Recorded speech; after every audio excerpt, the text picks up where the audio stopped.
Well, thank you very much for the introduction, and thank you for the invitation to be part of this meeting, for this Fermileche meeting. It's great to be able to participate and speak on this topic of nutritional management for robotic milking dairies. And what I'd like to do is talk through some of the research that we've been doing in this area, particularly related to challenges and opportunities when it comes to managing the nutrition of dairy cows in robotic milking systems.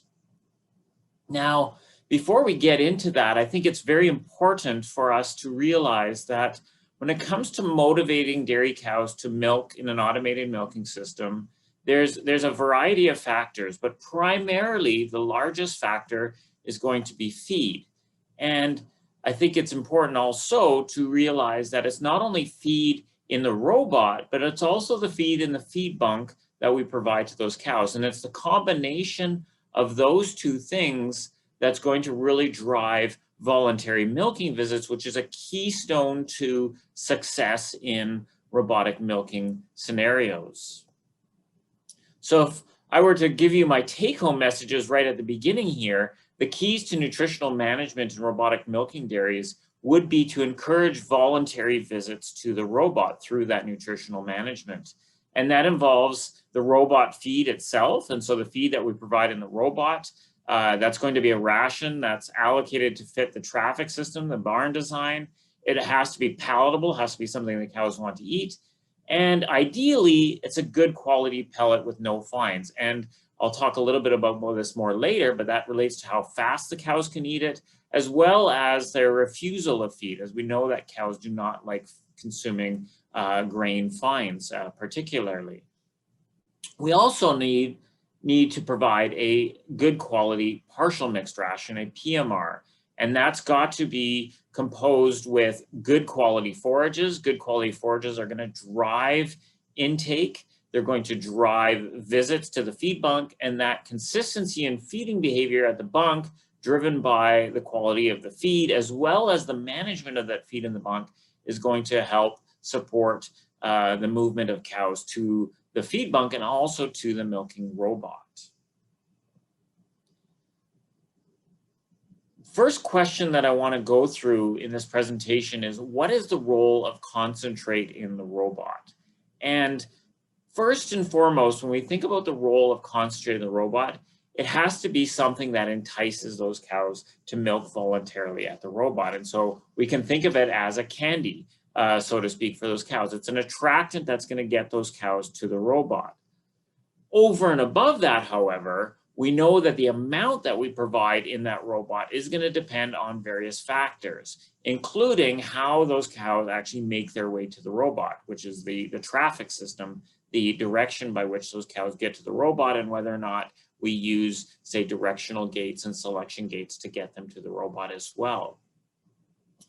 Commonly within the dairy industry and within robotic milking systems, we have kind of two trains of thought when it comes to cow traffic, either free traffic, by which cows can access the robot with no basically directional gates, where they can either go to the robot to their lying stalls or the feed bunk without having to pass through any kind of selection gate. Only at the robot, they may go into a commitment pen or something like that. However, to get to those other resources, they don't need to necessarily pass through any kind of gating.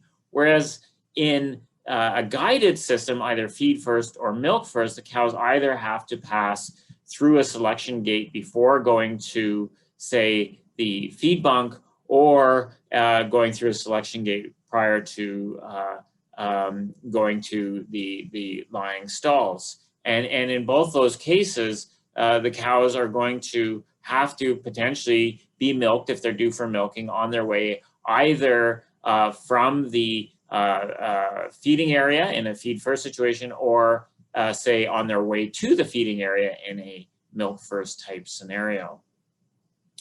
Now, in a free traffic type system, the robot concentrate is really critical to drive traffic to the robot. And so in that situation, having a very palatable, good quality feed, ideally a pellet, and again, I said I'll mention that later again, with no fines, is going to really help to drive that eating behavior in the robot and to make sure that that attracts them there. In that case, the PMR that we're feeding is typically, I say balanced, but I put that in parentheses because I'll come back to that later. I don't like to actually balance the ration based on a certain percentage or less kilos of milk. But at the end of the day, it typically would support about 80% of the herd average milk production. And so that's typically about 7 to 9 kilograms less milk production than the herd average, which that PMR would support from a, say, metabolizable energy and metabolizable protein standpoint. Then in addition to that, we would feed on average, again, about 5 to 6 kilograms per day of concentrate in the robot. Now that does vary, and that can vary on the low end to be about 3 kilograms, on the high end about 8, but it does come in typically around 5 to 6, and I'll actually come back to that later in my presentation, why that may be the case. In a milk-first guided system, as I mentioned before, the cows are pre-selected to milk on their way to the feed bunk, and they're free to then return to the stalls after eating. In that case, the motivation to go to the robot is really the feed bunk and the PMR that's provided there. And so in that case, the PMR is typically balanced or comes out to be providing enough nutrients to support basically even or even relative to above herd average production. And in the case of a milk first type system, we can get away with the minimum level of concentrate fed in the robot between, say, about 1.5 to 3.5 kilograms on average per cow per day. Now, again, I'll come back to this later. It doesn't mean every cow gets within that specific range. We may feed higher producing cows more, but the average level would equate to something like that. In a feed first type system, the cows have actually free access to the bunk and then are either selected to go to the robot to be milked or pass through on their return from the free stalls. In that case, the PMR is normally balanced close to herd average production, and the motivation to go to the robot on the way back from the feed bunk is the robotic feed, and we tend to need a little bit more motivation there, so we feed a little bit more in the robot than we would, say, in a milk-first guided system. This type of system, though, probably poses the most behavioral challenges for cows, as we have a greater risk of, say, cows not visiting the feed bunk enough, not having enough meals per day, and as well as potentially excessive standing time prior to being milked, as well as a quick lying down after milking, which can pose negative udder health issues as well. Interestingly, in the past, it's been suggested that guided systems may promote greater milking frequency, less fetching frequency, etc. However, some recent data that we've published or studied from 75 robot farms here in Ontario, Canada, of which the vast majority, which is very indicative of our system, close to 90% are free traffic with about 10% being guided. In that scenario, we actually observe greater milking visit frequency, about 0.37 extra milking visits per day for the free traffic farms, which in that same study equated to about 2.1 kilos of extra milk based on the difference in milking frequency. And so while some would suggest that we have the potential for better milking frequency and less fetching in those guided systems, that doesn't necessarily always happen in real life. In fact, at the end of the day, if we ask the question which system is better for cows, either free or guided, I would suggest that they both can work well with good management, and we need very good management regardless in robotic milking systems. If the management isn't optimal in guided systems, the cows are at greater risk of things like fewer meals, large meals, longer wait times, longer standing times, etc. Whereas in a free traffic system, if things aren't managed properly, then it may come back to the farmers themselves being at greater risk for needing for fetching cows. And for me, at the end of the day, the question becomes whose behavior is easier to manage. And I think it's always important to put the cows first. And so I would rather keep the cows prioritized, and then deal with the farmer's behavior after. And so my bias would be to a free traffic scenario. But that being said, those guided systems can work, and they do work. We just have to make sure that we manage them very well. Now, one of the important topics that we have to consider when thinking about the nutritional management is some of the challenges we have with providing concentrate in the robot. And we actually have some opportunities there as well. And the big opportunity that we have is that not only can we attract the cow, say, to the robot to milk with that feed, but we can also, to some degree, feed varying nutrient requirements, depending on, say, milk production level, as well as across the lactation of that cow in order to meet her various needs. Now, that also poses some challenges, and I like to use this figure here. This is some data that I pulled from my research herd here in Canada from our robotic milking system, whereby each of these dots on this graph represents one cow worth of data at various days in milk.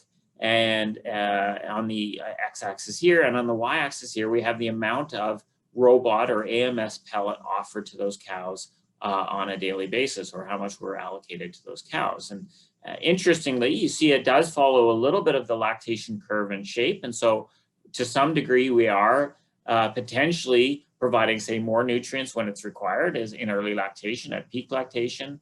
And then as those cows' lactation curve starts to come down, as they start to produce less milk, less feed is offered. And so you can look at that and say that there's great opportunity there.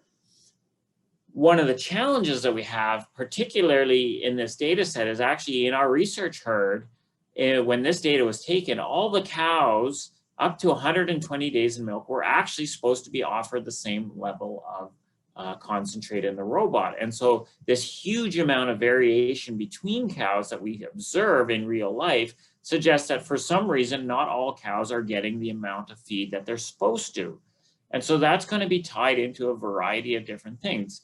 A big one might just be the milking frequency of those cows and making sure those cows are getting to the robot and they're milking frequently enough. And then there's other aspects of the management of that feed and milking that can, say, influence the ability of those cows to actually get the amount of feed that they need to. And so the question that we have to ask is, do cows receive the amount of feed that they're supposed to in that robot? And we can look at a variety of different things, how fast that feed gets actually dispensed to those cows and the amount of time they spend in the robot. And then that also relates to, and I'll speak about that first, the eating rate of various feed types that we may provide in that robot. The maximum meal size, and that comes from that. The programmed amount that we provide to them can influence this, as well as milking frequency and the time since last milking. And so again, the more often they milk, the greater chance we're going to have in meeting those targets there as well. A big question that we have is, how much concentrate can cows actually eat in a robot and how fast? And again, it's very difficult to measure this well in a robotic milking scenario with some of the technology that we have, but we have various studies over the years that have looked at this question and tried to quantify this over time. And this is some data from about 40 years ago from Dr.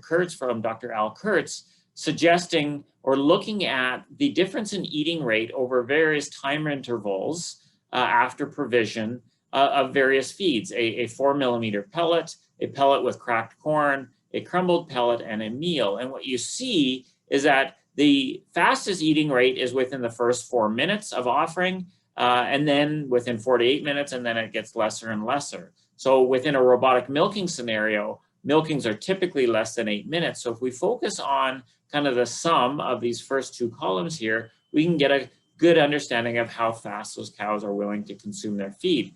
And specifically, if we're looking at that 4-millimeter pellet, we add up this amount here and here, we get to about a maximum consumption of about 0.43 kilograms per minute, or 430 grams per minute of consumption rate for that pellet in that time frame.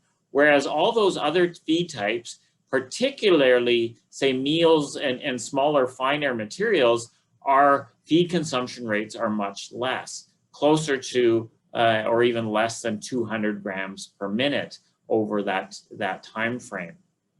And so what that suggests to us is that we're going to be able to achieve a much higher rate of consumption on pelleted feed than we will on any types of individual, say, grains or feed components, or especially meal type feeds. That's backed up by a variety of other studies. This is actually some data that comes out of Canada looking at grain consumption in cows fed pellets. In this case here, out of 2 studies, average consumption rate of pellets was between about 200 grams to just over 250 grams per minute. And so again, much even less than what you saw in that previous study.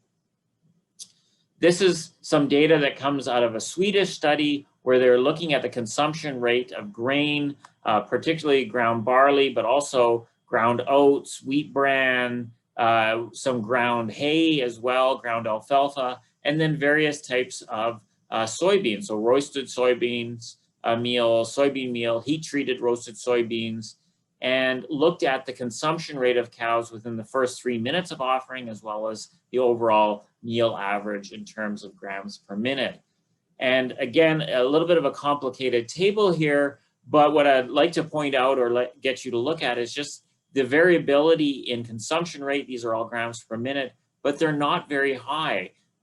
Some being quite low, say this ground hay being consumed on average about 60, 70 grams per minute, to maximum levels, which are in and around 200 to 250 grams per minute in various tests and different feeds. And so the average consumption rate of these various feeds is actually quite low, particularly for these individual type grain type feeds. The other thing that they did in this study was actually do a comparison of feeding cows pellets to ground grain. And in support of what I mentioned before, there was an overall preference of consumption of pellets to ground grain in that study.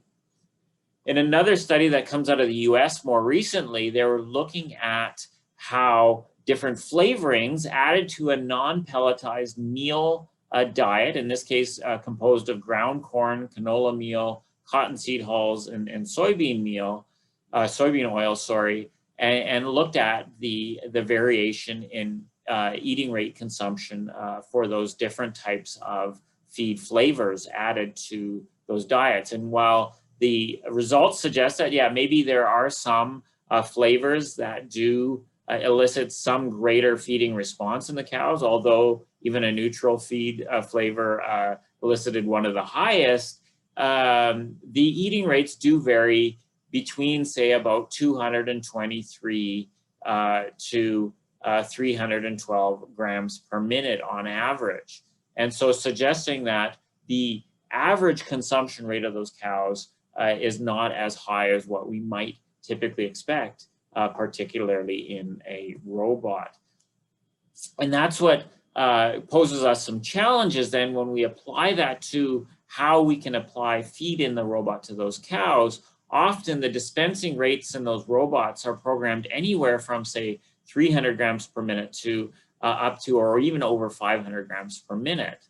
But when we look at how much time cows actually spend in the robot milking and apply what we would typically expect as an average, which is normally around 7 minutes per milking, give or take a little bit of time, then the amount that we can feed in one milking becomes quite severely limited based on not only the dispensing rate, but more specifically how fast those cows can consume that feed. And so based on the data that I just showed, we can reasonably expect those cows to consume somewhere between 200 to 300 grams per minute. Maybe our highest intake fast-eating cows somewhere between, say, 300 and 400 grams per minute.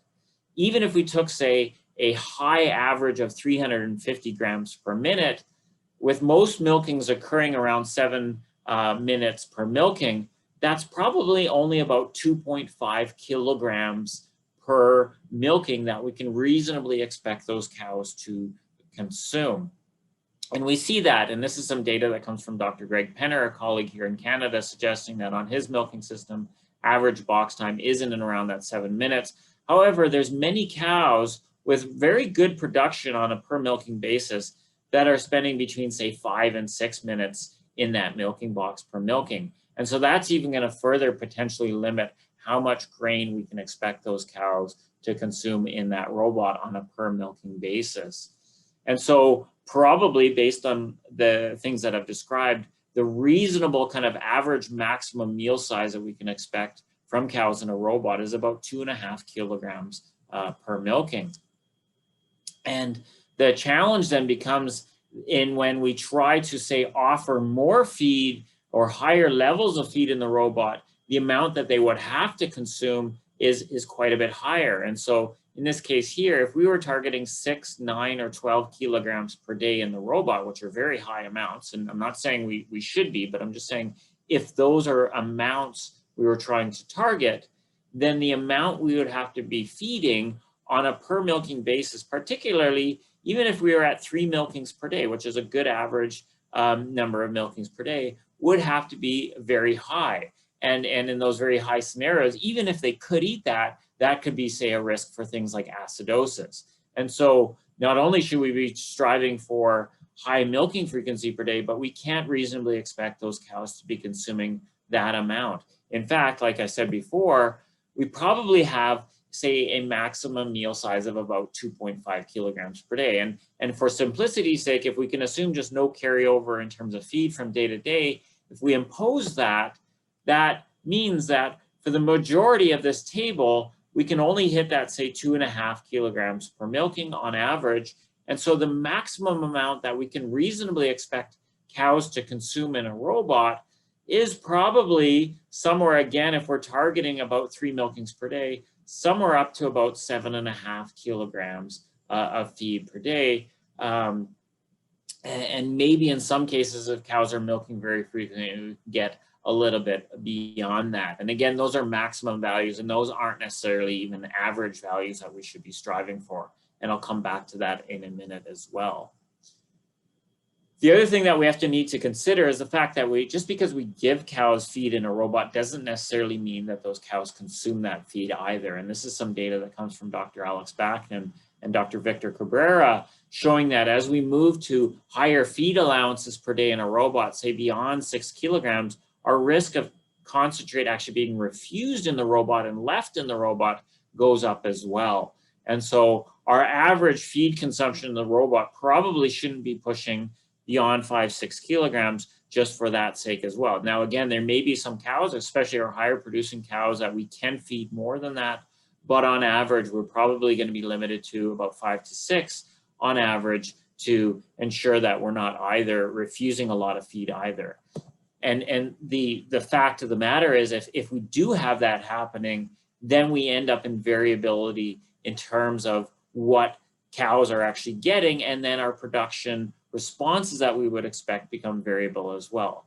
In the case of, say, a cow that's given that much concentrate but doesn't consume it, for that situation, the robot may tell us that this cow is actually getting it, but they aren't actually consuming that amount, and we end up with unpredictable outcomes. And then on the flip side, for those cows that maybe visit the robot after, they may then overconsume because there's feed left over. They may eat that feed plus the feed that they're given. The software, the robot, still says that they only got the amount that they're allocated, and in that case too, we end up with unpredictable outcomes. And so it becomes very challenging for us to feed those cows kind of from a precision standpoint as well. Now, the other thing that we need to consider when thinking about adjusting the amount of feed that we provide in the robot is what happens to the amount of feed that those cows consume at the feed bunk. And we've actually done a series of studies here in Canada in collaboration with Dr. Greg Penner in Saskatchewan to look at this question, both in his setup, which is a guided traffic setup, a feed-first guided traffic setup, and in our setup, which is a free-flow type scenario. And what we found is that the results aren't necessarily always as expected. In a first study done by Greg's group, we provided 2 levels of concentrate in the robot, either 5 kilograms per day or 0.5 kilogram per day. And in this case, we then observed that that difference in robot allocation had a direct impact on how much feed those cows were willing to consume at the feed bunk, whereby there was a substitution effect, whereby basically any feed that was extra provided in the robot to those cows ate less of PMR, so that at the end of the day, the amount of total dry matter consumption of those cows was quite similar. And so even though we provided them more feed in the robot, they didn't consume any more feed overall. In a second study by Greg's group, rather than just look at two levels, we did a dose response going up from that low level to 2 to 3.5 to 5 kilograms of concentrate allowance in the robot. And what we observed in that case was a linear reduction as that amount of feed in the robot was increased, a linear reduction in PMR consumption as well. And then similarly, again, no difference in total dry matter intake in those cows. We did it, albeit one more time in that scenario, in this case with 2 levels of feed in the robot, 6 kilograms per day and 2 kilograms per day. And in this case, we actually fed 2 different PMRs as well, a higher forage PMR and a lower forage PMR. In both cases, we saw the same response where we saw, again, this substitution effect whereby more concentrate in the robot reduced the amount of PMR consumption. And so at the end of the day, the amount of feed consumed by the cows was the same. We then replicated these studies or similar studies in our research barn at the University of Guelph, in this case, a free traffic scenario. And in this case, we looked at comparing, say, 6 kilograms versus 3 kilograms per day. And we observed the same thing, however, not to the same degree. So we saw a substitution effect whereby the extra grain in the robot did reduce the amount of PMR consumed at the feed bunk, but not to the same degree as we saw in those other studies, such that at the end of the day, we still saw an increase in total dry matter consumption in those cows fed more in the robot. We did that study, or a very similar study again, a year later, and again, we saw a very similar response, again comparing 3 versus 6 kilograms in the robot. In this case, once again, we saw a reduction in total PMR consumption, and at the end of the day, there was a tendency for a difference for those cows to be fed more at the robot to have a tendency for greater total dry matter consumption. At the end of the day, however, we still see that substitution effect, and we actually see that across all the published studies that are out there, whereby the researchers have measures of both feed provided at the robot as well as PMR feed consumed at the feed bunk. And what we see in all these studies is we see this substitution ratio, whereby this number represents the kilograms of dry matter by which PMR is reduced in consumption for every kilogram of extra feed provided in the robot. And you can see that this number is quite variable across studies, with some studies indicating a higher substitution ratio, whereby the number is above 1. That means that the total amount of PMR consumed goes down by greater than 1 kilogram for every extra kilo in the robot. And so in that case, we're potentially having a negative impact on total consumption, which is not a good thing. In other studies, that number isn't as high. And you can see that, say, in this case, as well as the studies I described to you from my group, where that number is much lower. In that case, we do have potentially opportunity for, say, increasing the total amount of feed consumed in the robot with, or total with extra feed provided in the robot. Now, one of the things is that we just do not have enough data to date to suggest that there is any kind of trend associated with, say, days of milk production, even the traffic system, whereby we don't see necessarily clear indications. There may be potential that we see a little bit less of a substitution effect in the free traffic scenarios, but we still need to do a little bit more work to verify that. What this means at the end of the day from a production standpoint is that providing more feed in the robot doesn't necessarily mean more milk. And so this is just showing how if we're, say, feeding more pellets in a robot and we're increasing that amount and we're getting that substitution, in this case, a 1-to-1 substitution, whereby the PMR consumption goes down, at the end of the day, the total dry matter intake stays the same. And so the amount of metabolizable energy allowable milk, as well as metabolizable protein allowable milk, basically stays the same. And so we're not necessarily gaining in terms of production in that case. And so at the end of the day, I think that's important for us to realize milk production is going to be driven by total dry matter consumption. And so if we need to have a good handle on how the feed that we're providing in the robot affects that total dry matter intake, and we need to be able to match that and make sure that we're promoting that higher dry matter intake if we're trying to achieve higher production levels. And so you can see that in this case, if we say keep the, and this is again from a prediction standpoint, but if we keep that PMR consumption level steady and then we're able to increase the amount of feed that we give to those cows at the robot, and thus their total dry matter intake goes up, then obviously we're able to increase the amount of predicted allowable milk from those cows and be able to potentially achieve greater milk production. Going back to those studies I described before, it's interesting to note then that only those studies where we observed, say, increases in milk yield or tendencies or numeric increases even for milk yield increases, as well as more milking visits per day, were those studies whereby we did not observe as much of a substitution effect. And so our challenge there becomes in making sure that we minimize that substitution effect and we maximize total dry matter consumption in those cows. And that's really, at the end of the day, the only way that we're going to be able to achieve high levels of feed consumption and overall production in those cows. And so basically the take home for this is when we increase concentrate allowance at the robot, there may be an effect on the PMR consumption level of those cows. And that effect may be greater in guided traffic barns. And so we have to be more cognizant of it in those situations.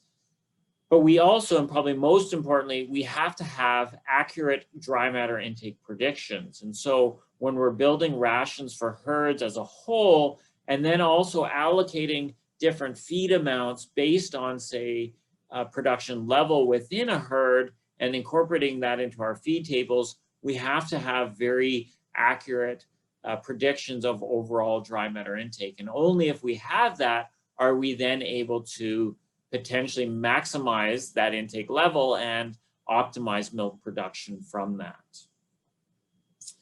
And so from a practical standpoint, what this means from a nutritional management, and basically this, I'll just repeat what I kind of said, we need good predictions and tracking of dry matter intake. And so in order to build good rations for robotic milking herds, we need to have a good understanding of how much those cows consume, and not only on a herd level average, but ideally at a cow production level as well. And so that's where good nutritional models that have good predictions of dry matter intake become very important to use to be able to do that. And then at a herd level, be able to track that. And so be able to go back and make sure that the programs that we're setting up are actually delivering from an overall intake standpoint.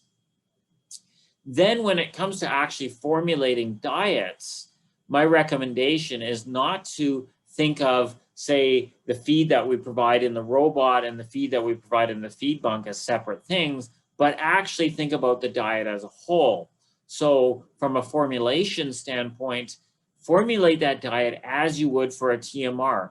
Build the complete diet as you would for a TMR based on your production targets that you have, your herd demographics. And then after you've done that, actually figure out how much feed you're going to allocate to the robot and to the PMR. Because at the end of the day, what they consume in both those cases comes together as the same diet. And so it doesn't matter how much you provide in the robot and how much they consume in the PMR, it's the combination of that which makes up the total diet and what's going to drive production. And so we need to really ideally formulate that diet as a whole, and then figure out, okay, well, what can I reasonably expect those cows to consume at the robot, and then allocate that, and then basically you end up with what's left, which is what's going to be in your PMR. It's interesting to look at then what kind of average robot rations look like. And I just pulled this from some of the published studies that are out there. And again, this fits quite well with what we see in the industry as well, is that we see some variability, but the average PMR, with the exception of this case in this study where they were feeding some low protein PMRs, but for example, the average protein content of these PMRs is actually very close to what we would reasonably expect in a lot of our complete rations, our TMRs that we feed on farm. And same thing goes for ADF, NDF, starch, NFC, and even fat content of those rations. And so what we see is that the average PMRs that we're feeding don't actually look that much different from, say, an average TMR. And I would say the same thing actually goes for the robot feed. In this case, these are all pellets that were being provided in these robots.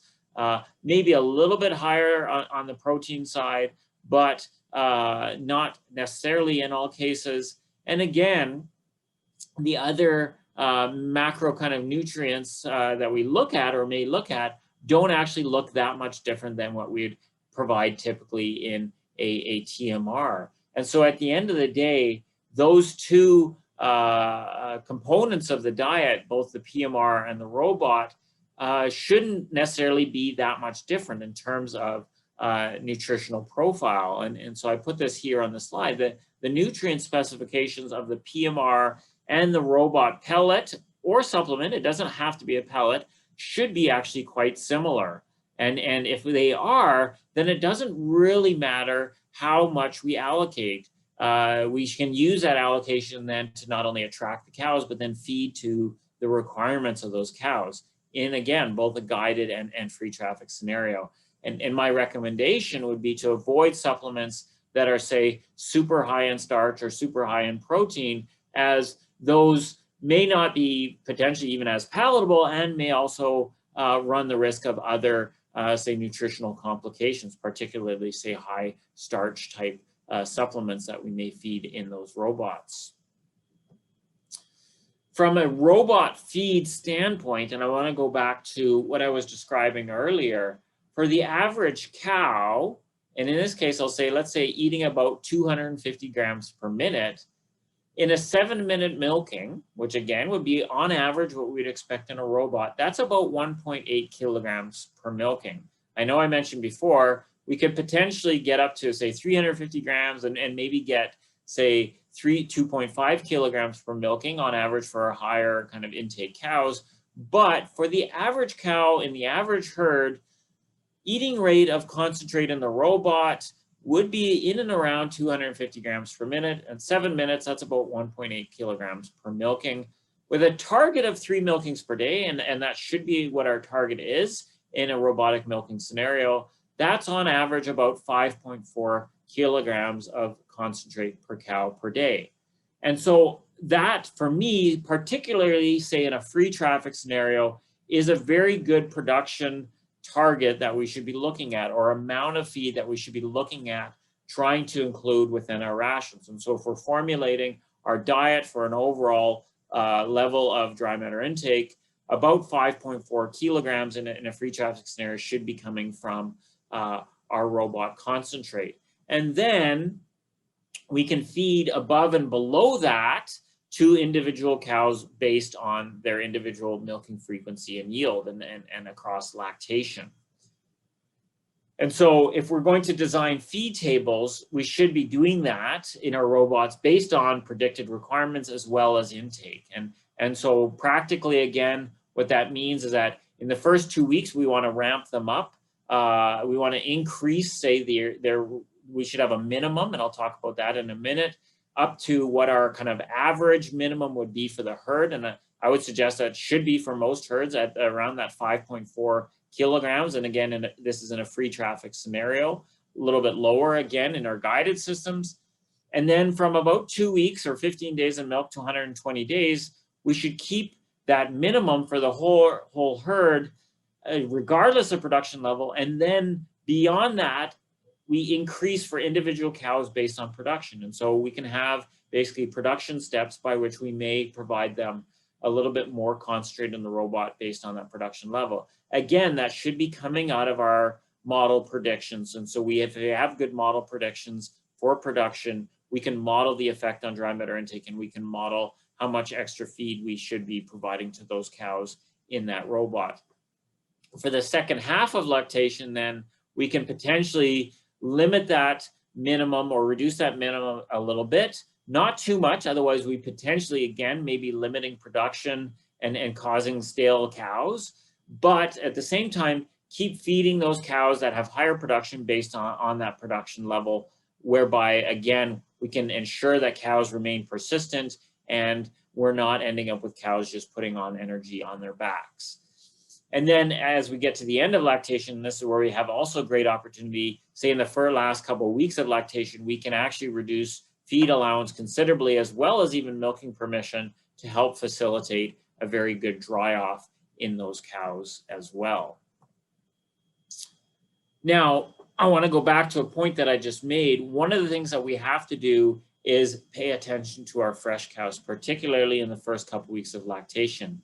And the reason for that is that we've observed some challenges, particularly with energy balance in robot herds. And this is some data we published already a few years ago of almost 800 herds in Ontario, whereby we were observing the milk ketone levels of those herds. And what we observed is that for multiparous cows, the odds of ketosis increased by about 1.45 times on farms with robots, suggesting a higher risk of negative energy balance, particularly in those older cows on our robot herds. And we weren't able to identify risk factors in that study, but we have some other data from a related study at that time to suggest what some of those risk factors might be. And in the case of this study, what we observed was that over the first 3 weeks into lactation, the cows in this study had differences in milk production, particularly in the first week of lactation, whereby cows that were diagnosed with subclinical ketosis actually had higher milk production in the first week, suggesting that those were potentially higher merit cows in that time period, but then they flattened out potentially after kind of succumbing to the effects of that ketosis. And beyond that, they didn't have higher production. If we look at the feed supplementation of those cows, what we see is that the feed supplementation of those cows over that time period is actually very static, starting at a fairly low level and ramping up over that 3-week time period. And so if we look at the amount of feed provided to those cows in the robot relative to how much milk they're producing, we see quite a gap there, whereby those cows that develop ketosis are not getting enough feed into them in early lactation, and they're actually producing more milk per kilogram of feed. And that's not necessarily efficiency. In this case, that's manifesting itself in greater negative energy balance in those cows. And so we need to make sure that those cows get enough energy into them in early lactation. And so they not only have to be allocated that, but also receive it. And so probably the biggest thing actually for us is to make sure that those cows visit the robot frequently enough, ideally at least 3 times or more per day in early lactation. That not only has benefits from a mammary gland perspective and a proliferation of those mammary cells and actually a milk production with greater peak potential, etc., and even persistency, but also that's going to then make sure they also achieve the amount of feed that we're providing those cows in the robot. We need to also make sure they have a minimum allocated to them, and probably right at the start, we don't want less than, say, 3 kilograms of feed in those cows per day. Otherwise, again, we might not be meeting their requirements. And then bring them up over a short period of time, at least or at minimum at 2 weeks, maybe even a little bit longer, but we want to make sure we get them up to that minimum kind of concentrate allowance fairly quickly. And then also consider alternative energy sources for those cows. And again, this is kind of an emerging area, but we've had some success in this area looking at other sources of energy that are non-starch sources that may be, say, less risk of causing acidosis in that kind of early lactation period where we know that, say, a high amount of starchy feed is going to potentially increase the risk of acidosis in those cows. And the one example I have is a study we did looking at supplementing liquid molasses to cows in early lactation. And what we observed was that those cows that were supplemented with liquid molasses in early lactation had reduced incidence of repeat subclinical ketosis diagnosis in that first 28 days in milk, as opposed to those cows that were fed the control diet without the liquid molasses. And so there's potentially some positive benefit there. Now, the one point I want to make here is that in that case of the study, and this was a large study done on commercial farms, we still had a significant amount of cows that were being diagnosed with subclinical ketosis. If you sum these two up between cows with low or high number of positive tests that were taken every few days, we see that nearly 50% of those cows were being diagnosed at some point in early lactation with ketosis. And so it's not only necessarily what's happening to those cows in the first few weeks of lactation, but like I said here, we must not forget that most early lactation problems actually arise from the dry period or before. And so we need to manage feeding in late lactation as well as a dry period to maintain good body condition on those cows, because that's, again, one of the primary risk factors for negative energy balance, making sure those cows not only dry off at a good body condition, but then maintain that good body condition through the dry period is going to have or pay dividends in terms of making sure those cows are best set up for a successful next lactation. The last thing I want to touch on in relation to the topic around nutritional management in robot barns is driving total nutrient intake and milk visits through PMR management. And again, the concentrate's important, the balance of that concentrate to the PMR consumed, but then really at the end of the day, as I mentioned before, we know that a lot of the milking behavior of the cows, as well as the total consumption, nutrient consumption, is going to come through that PMR. And so that becomes hugely important from a management standpoint. One of the things that we know is that milking frequency and the timing of that are going to be linked to PMR feeding activity. And so it's not just that feed that we provide in the robot, which is going to drive those cows to the robot, but also when the cows go to the feed bunk are going to dictate when those cows milk as well. And we see that in both guided and free traffic scenarios. And this is a relative frequency distribution of milkings across the day, average across cows and time. And what you see is that you see a kind of a diurnal pattern. It almost looks like a feeding pattern. If I were to map the feeding behavior of these cows, you'd probably see a very similar pattern. In fact, when we look at the peaks in milking activity of these cows in this scenario, those correspond to times of feed delivery, and then other smaller peaks correspond to times when feed was pushed up in this herd in the case of this study.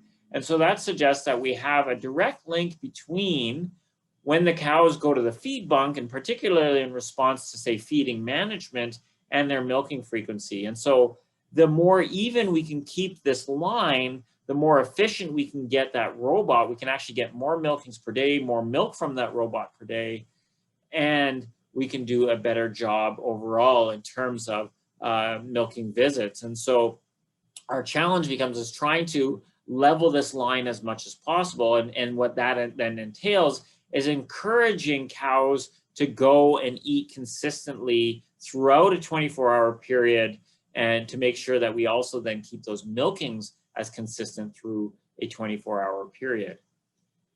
And so that then leads to the question, when does a cow go eat and to the feed bunk and eat there? And because that's going to be hugely important for maintaining that consistency. The simple answer to that is when that cow is hungry.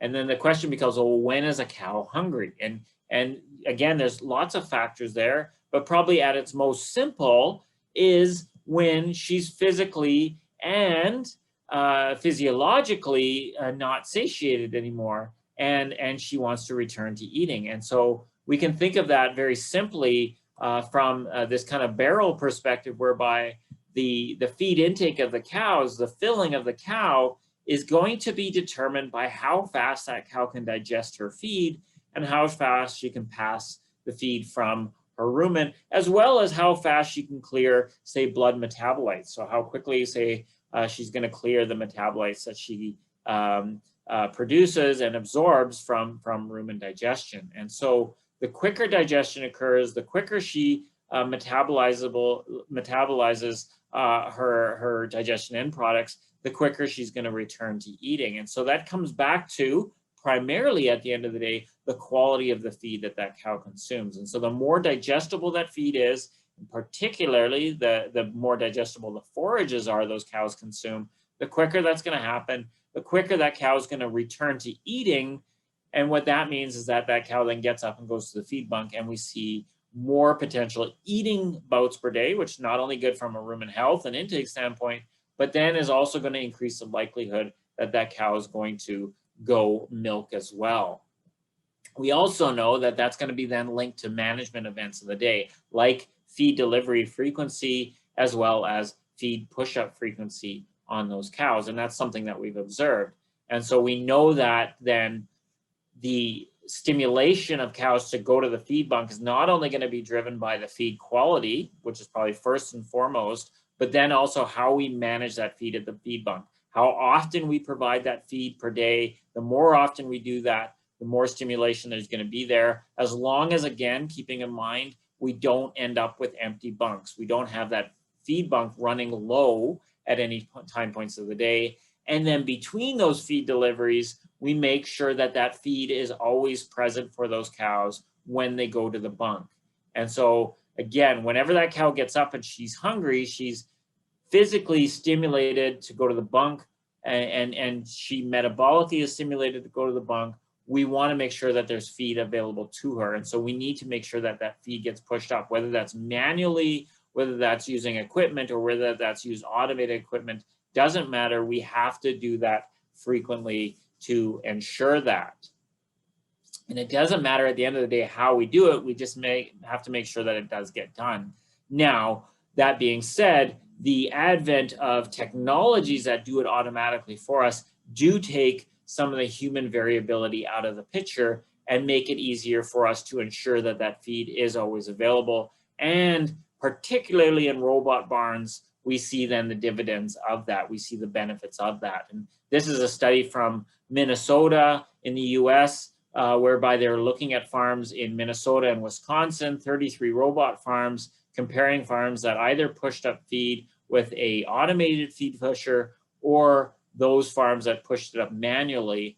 And what they observed was almost a 5 kilogram difference for those farms that pushed it up with a feed pusher. And again, I'll make the point that I don't think it's necessarily anything magical about the feed pusher, but rather in this case, the farms that were doing it manually were just not doing a good enough job.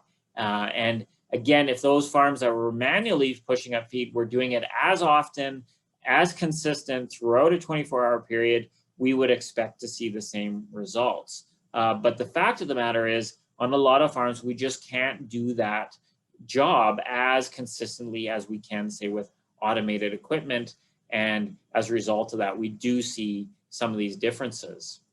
Another similar type study, this actually comes from my group here in Canada, where we're actually studying a larger sample, almost 200 robot farms from across Canada, whereby the vast majority actually of those farms had already adopted the use of automated feed push-ups or automated technology to push up feed. And in that case, the average number of feed push-ups per day was 12. So they're doing it on average over every 2 hours per day. But what we still observed across the range in those herds was that every 5 extra feed push-ups was equivalent to about 0.35 kilograms extra milk yield on a herd level average basis. And so again, while automation allows for that, it's really at the end of the day, the fact that we are getting that feed in front of those cows. It's not necessarily stimulating eating behavior, but it's making sure that that good quality feed that we're providing to those cows is available to those cows when they go to the feed bunk and want to eat. So that gets me to the end of my presentation. If we think about from a take-home perspective, good nutritional management in robot herd really comes down to matching both the concentrate and the PMR to those cows. And so for the concentrate, the feed that we provide at the robot, that needs to be not only balanced and matched to the barn traffic system, but then also the needs of the cows and what we can expect of those cows from an eating behavior standpoint in the robot. And then we also, and probably most importantly, because at least 80% or more of their total diet and total nutrients is coming from the PMR, we need to make sure cows eat that PMR in a high level and do that in a consistent basis. And so again, formulating highly digestible diets, using our best quality forages there, and then from a management standpoint, making sure that feed is always available, delivering that feed, pushing it up frequently, and making sure we encourage that best eating behavior as possible. With that, I would like to thank the funders of this research. A lot of those described on screen here funded a lot of the work that I described herein, and this work wouldn't have been possible without them. And so thank you to their support. And I would like to thank you for your attention here today. It's been a pleasure, and I look forward to questions and discussion that we're going to have together on this topic area. So thank you once again for your attention, and thank you for listening.